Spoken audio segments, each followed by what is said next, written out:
La majeure partie des débordements a eu lieu rue Saint-Denis.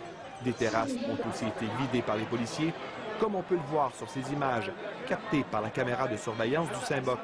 Vous pouvez voir qu'à peu près à un pied de la face, un pied du visage de mes clients, les policiers ont lancé ça. Des gaz lacrymogènes sur ma terrasse qui ont créé un mouvement de panique, qui ont détruit la terrasse et les gens se sont ramassés à l'intérieur à se lancer par-dessus les tables. Tout le monde est parti sans payer. Et les arrestations ont été nombreuses. Avec le propriétaire de ce bar, Martin Guimond. Bonjour, M. Guimond. Bonjour. Qu'est-ce qui s'est passé exactement au cours d'hier soir ou au cours de la nuit, là? Écoutez, je vous avoue que, des manifestations commencent à être habituées. Là. Il y en a à tous les jours depuis plusieurs semaines. Pour nous, ça s'avérait être encore une manifestation, une de plus parmi les dizaines et les dizaines que nous avons eues. Et puis, étant donné la nouvelle loi qui a été adoptée, on pouvait peut-être s'attendre à avoir quelque chose d'un petit peu plus mouvementé, mais jamais de voir ce que j'ai vu. Moi, j'étais présent là, sur les lieux au Saint-Boc avec mes employés. Et puis, ce qu'on a constaté, c'est que, la manifestation allait relativement bien. Je dis pas qu'il n'y a pas des casseurs, je dis pas qu'il n'y a pas des faiseurs de troubles dans les manifestants. Par contre, nous autres, on était présents et puis, ça se déroulait très, très bien jusqu'à ce que tout d'un coup, on puisse voir que, là, l'escouade anti-émeute est arrivée, a commencé à hausser le ton. Et c'est là qu'on constate que, écoutez, je suis pas contre la force policière, au contraire, je suis avec eux. Je pense que l'ordre et la loi doivent être respectés. C'est pour votre bien aussi à vous, comme commerçant, là, que ça soit respecté. Tout à fait, mais je me rends compte d'une chose, c'est qu'en ce moment, c'est pas ça qui se passe. C'est que c'est les policiers, c'est la force policière qui agite la foule, qui, elle, devient en colère et qui se met à tout détruire. Donc, parce que ce qu'on voit, je m'excuse, ce qu'on voit sur les images, ce sont les policiers qui aspergent des gens qui sont sur la terrasse là, de votre établissement. Tout à fait. Est-ce que dans les images précédentes, est-ce que vous les avez revues, les images? Est-ce que vous avez vu des gestes de provocation? Est-ce qu'il y a des projectiles qui ont été lancés de la part de clients qui étaient chez vous? Nous avons regardé les caméras vidéo, écoutez, à plusieurs reprises. Là, je vous disais qu'on a passé plusieurs heures à les regarder.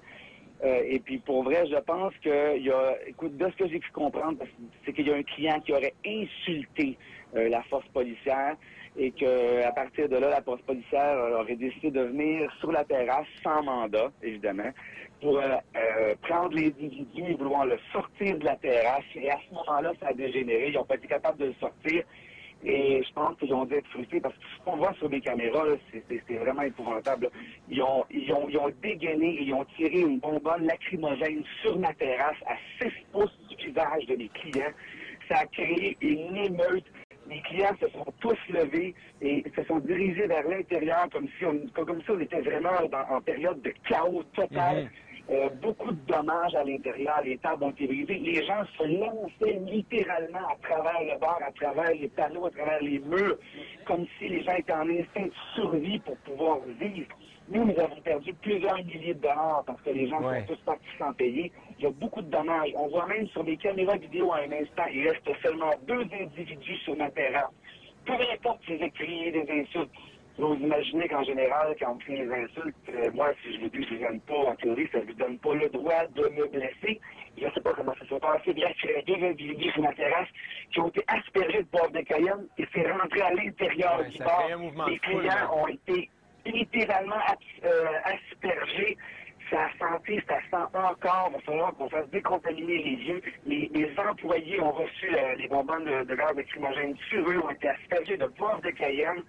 Il y a énormément de dommages et tout ça à cause de la force policière qui est intervenue sur ma terrasse et c'est inadmissible. Est-ce que, en terminant très rapidement, est-ce que vous avez des recours? Est-ce que vous songez à porter plainte? À partir de maintenant, qu'est-ce que vous faites? Mais tout à fait. Dès lundi ou peut-être mardi à la fin du retour du congé, je vais consulter les avocats et assurément, si la justice doit être exercée auprès des étudiants et si la justice doit être exercée auprès de l'État civil, la justice doit être exercée également auprès des commerçants. Donc oui, j'ai l'intention d'avoir des recours et de poursuivre le SPVM. Martin Guimond, propriétaire du bar Le Saint-Boc à Montréal. Merci beaucoup de nous avoir parlé ce matin.